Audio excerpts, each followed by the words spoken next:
हरिः ॐ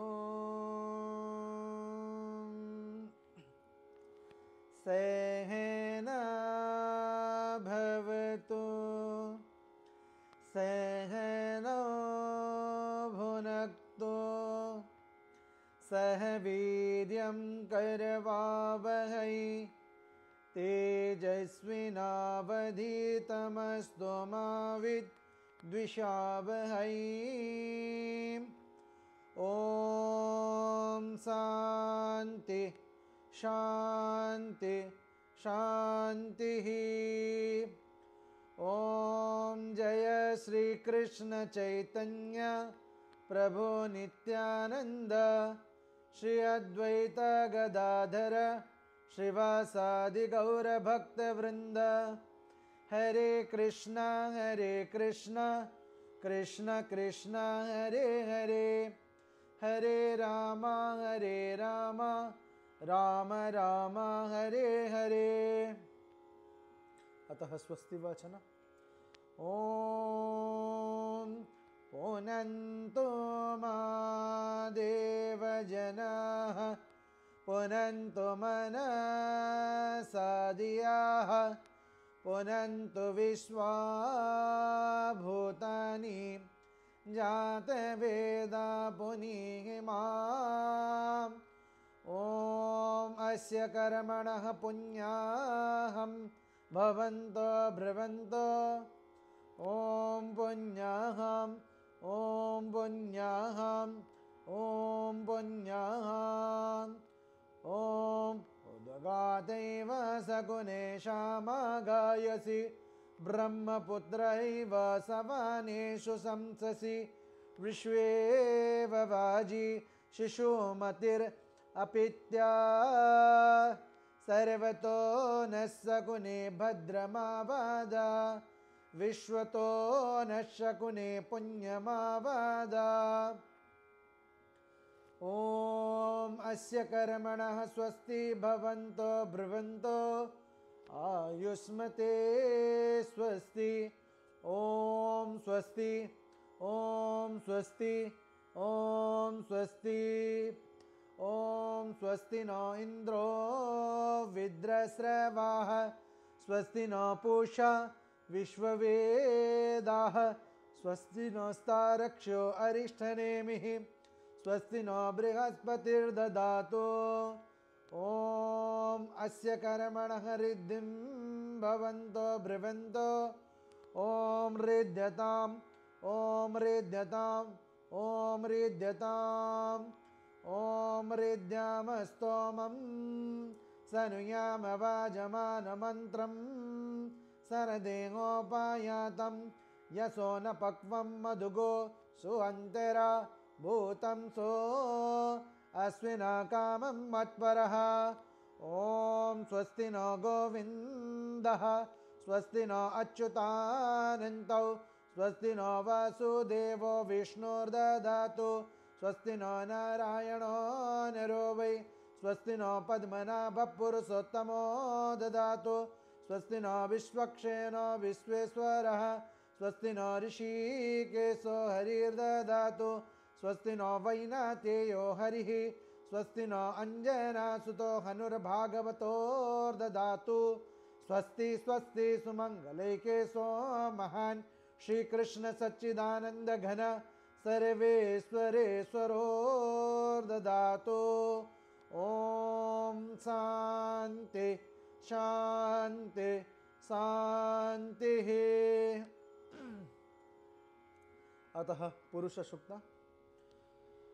ॐ सहस्रशीर्षा पुरुषः सहस्राक्ष सहस्रपाद श्वभूमिं विश्वतो वृत्वा अत्यत्रिष्ठदशाङ्गुलं पुरुष एवेदगं सर्वं यद्भूतं यस्य भव्यम् उतामृतत्वस्येषानः यदन्येनातिरोहति एतावानस्य महिमा अतो जायागं स पुरुषः पादोऽस्य विश्वभूतानि त्रिपादस्यामृतं दिवि त्रिपाद ऊर्ध्वोर्धै पुरुषः पादोऽस्येहा भवत् पुनः ततो विश्वं यक्रामद सहस्रानसने अभि तस्माद् विराड जायत विराजो अधिपुरुषः स जातो अत्यरिक्षत पश्चाद् भूमिमतो पुरः यत्पुरुषेण हविषा देवा यज्ञं मतन्वत सन्तो अस्याशीदाज्यं ग्रीष्म इदमासरद्वभिः सप्तास्या संपरिदयः त्रिसप्तासमिदः कृताः देवा यद्यज्ञं तन्वनाः अबद्धनपुरुषं पशुं तय्यज्ञं बर्हिषि प्रोक्षण्य पुरुषं जातमग्रतः तेन देवाय जन्त साध्यार्चयश्च ये तस्माज्ञा सर्वभूतः संवृतं वृषराज्यं पशूगं स्तागं चक्रे वायव्यान्ये आरण्यास्ग्राम्यश्च ये तस्माज्ञा सर्वभूतः ऋचः सामानि जग्निरे छन्दागंसि जग्निरे तस्माद् यजुस्तस्मादजायत तस्मादस्वाः जायन्त ये केचोभयादतः गावो जग्निरे तस्माज्जाता अजावयः यत्पुरुषं यददुः इधा व्यकल्पयन्ये मुखं किमस्य को बाहु कावूरोपादावुच्येते ब्राह्मणस्य मुखमासीत् बाहुराजन्यः कृतः ओरो तदस्य यद्वैश्यः पद्भ्यागं शूद्रो अजायत चन्द्रमा मनसो जातः चक्षुः सूर्यो अजायत मुखादिन्द्रस्याग्निश्च प्राणाद्वायुरजायत नाभ्यासीदन्तरिक्षं शिष्णोदेव समभरतदा पद्भ्यां भूमि दिशा श्रोत्रात् तथा लोकागमकल्पयन्ये वेदाहमेतं पुरुषं महन्तम् आदित्यवर्णं तमसस्तु पारे सर्वाणि रूपाणि विचिन्त्य धीरः नामानि कृत्वा विबदन यदास्ते दाता पुरस्ताजमुदज्जहार सक्राप्रविद्वान् प्रदिशसत्रः तमेव विद्वानमृतयः भवति नान्यः पन्थायनाय विद्यते यज्ञेन यज्ञमयजन्त देवाः तानि धर्माणि प्रथमन्यासन्ये देहनाकं महिमाशजन्ते यत्र पूर्वे साध्य सन्ति देवाः। अतः श्रीसूक्तम् ॐ हिरण्यवर्णां हरिणीं सुवर्णरजतस्रजां चन्द्रां हिरणमयीं लक्ष्मीं जातवेदो महावः तामहावः जातवेदो लक्ष्मी मनपगामिनीं यस्यां हिरण्यं विन्देयं गामस्त्वं पुरुषानघाम् अश्वपूर्वां रथमध्यं हस्तिनादप्रबोधिनीं श्रियं देवीमुपव्रयेषेण्मा देवी जुषतां तां सुस्मितां हिरण्यं प्राकाराम् आद्रां ज्वलन्तीं तृप्तां तर्पयन्तीं पद्मेष्टितां पद्मवर्णां त्वामिहोपव्रये श्रियां चन्द्रां प्रभासां यशसां ज्वलन्तीं श्रियं लोके देवजुष्टामुदारां तां पद्मिनीं शरणमहं प्रपद्ये लक्ष्मीर्मेनस्य त्वां तं वृणे आदित्यवर्णे तपसोऽधिजातो वनस्पतिस्तव वृक्षोत बिल्वः तस्य फलानि तपसानुदन्तमायान्तरायास्य बाह्या अलक्ष्मीः उपैतुमां देवसखा कीर्तिं समनिना सह प्रादुर्भूतोऽस्मि रात्रिस्मिन् कीर्तिं वृद्धिं ददातु मे शुद्धिपाशामला ज्येष्ठम् अलक्ष्मीर्नाशयाम्यहम् अभूतिं समृद्धिं च सर्वाणेऽनुद मे गृहात् गन्धद्वारां दुरादर्शं नित्यपुष्टां करीषिणीम् ईश्वरीगं सर्वभूतानां त्वामिहोपव्रये श्रियां मनसकाममाकूतिं वाचः सत्यमशीमहि पशूनां रूपमन्यस्य मयि श्रीशयतां यशः कर्दमेन प्रजा भूतं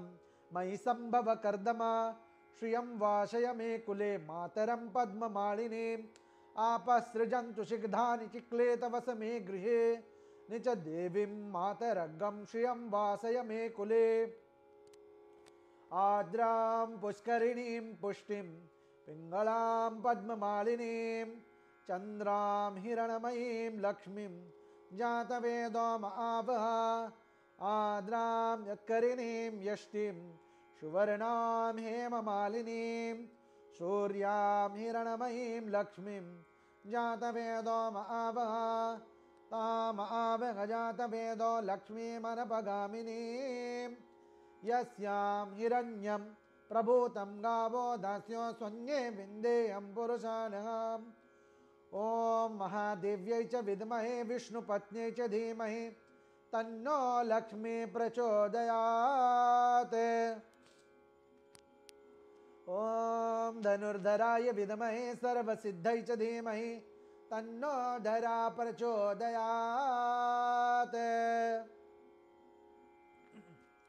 अतः मंगलाचरण। ओम अज्ञानातिमिरन्धस्य ज्ञानाञ्जनशलाकया चक्षुरुन्मीलितं येन तस्मै श्रीगुरवे नमः।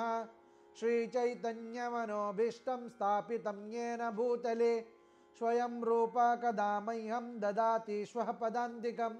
वन्देऽहं श्रीगुरो श्रीयुतापदकमलं श्रीगुरुन् वैष्णवांश्च श्रीरूपं साग्रजातं सह गणरघुनाथान्वितं तं सजीवां सावधैतं सावधूतं परिजनसहितं कृष्णचैतन्यदेवं श्रीराधाकृष्णपादां सह गणललिता श्रीविशाखान्वितं च। नमो ॐ विष्णुपादाय कृष्णप्रेष्ठाय भूतले श्रीमते भक्तिवेदान्त स्वामिन् इति नामिने। नमस्ते सारस्वते देवे गौरवाणी प्रचारिणे निर्विशेष शून्यवादी पाश्चात्य देशतारिणे। नमो ॐ विष्णुपादाय कृष्णप्रेष्ठाय भूतले श्रीमते भक्ति सिद्धांत सरस्वती इति नामिने। श्रीवर्षभानवी देवी दयिताय कृपाब्धये कृष्ण संबंध विज्ञानदायने प्रभवे नमः। माधुर्य उज्ज्वल प्रेमाढ्य श्रीरूपानुग भक्तिदा श्री गौरा करुणा शक्ति विग्रहाय नमस्तुते। नमस्ते गौरवाणी श्रीमूर्तये दीनतारिणे रूपानुगा विरुद्धाप सिद्धांत द्वंतहारिणे। नमो गौरकिशोराय साक्षात् वैराग्यमूर्तये विप्रलंबर संबोधे पादाम्बुजायते नमः। नमो भक्ति विनोदाय सच्चिदानंदनामिने गौरशक्ति स्वरूपाय रूपानुगवरायते। गौराविर्भाव भूमिस्त्वं निर्दिष्टा स्वजनप्रियः वैष्णव सार्वभौम श्री जगन्नाथाय ते नमः। वंशाकल्पतरुभ्यश्च कृपा सिन्धुभ्येव च पतितानां पावनभ्यो वैष्णवेभ्यो नमो नमः। नमो महावदन्याय कृष्ण प्रेम प्रदायते कृष्णाय कृष्ण चैतन्य नाम्ने गौरत्किसे नमः। पंचतत्वात्मकं कृष्णं भक्तरूपस्वरूपकं भक्तावतारं भक्ताख्यं नमामि भक्तिशक्तिकं। हे कृष्ण करुणा सिंधो दीनबंधो जगत्पते गोपेश गोपिका कंत राधा कंत नमस्तुते। जयतां सुरतो पंगो मम मंदामतिर्गति मत्सर्वस्वपदाम्बोजौ राधा मदनमोहनौ दिव्यवृन्दारण्यकल्पद्रुमादः श्रीमद्रत्नगार सिंहासनस्थौ श्रीमद्राधा श्रीलगोविन्ददेवो पृष्ठालिभिः सेव्यमानो स्मरामि। श्रीमान् रासरसारम्भी वंशी वटः तटस्थितः कर्षण वेणु सुनिर्गोपी गोपीनाथ श्रियस्तु नः। तप्त कांचन गौरांगी राधे वृंदावनेश्वरी वृषभानुसुते देवी प्रणमामि हरिप्रिये। ओम जय श्री कृष्ण चैतन्य प्रभो नित्यानंद श्री अद्वैता गदाधर श्रीवासादि गौर भक्त वृंद। ये मंत्र आप सब भी बोल सकते हो। हरे कृष्णा कृष्ण कृष्ण हरे हरे हरे राम राम राम हरे हरे। हरे कृष्णा कृष्ण कृष्ण हरे हरे हरे राम राम राम हरे हरे। हरे कृष्णा कृष्ण कृष्ण हरे हरे हरे राम राम राम हरे हरे। ओम शांति शांति शांति। बहुत बहुत धन्यवाद हमारे साथ जुड़े रहने के लिए। हरे Krishna, thank you very much.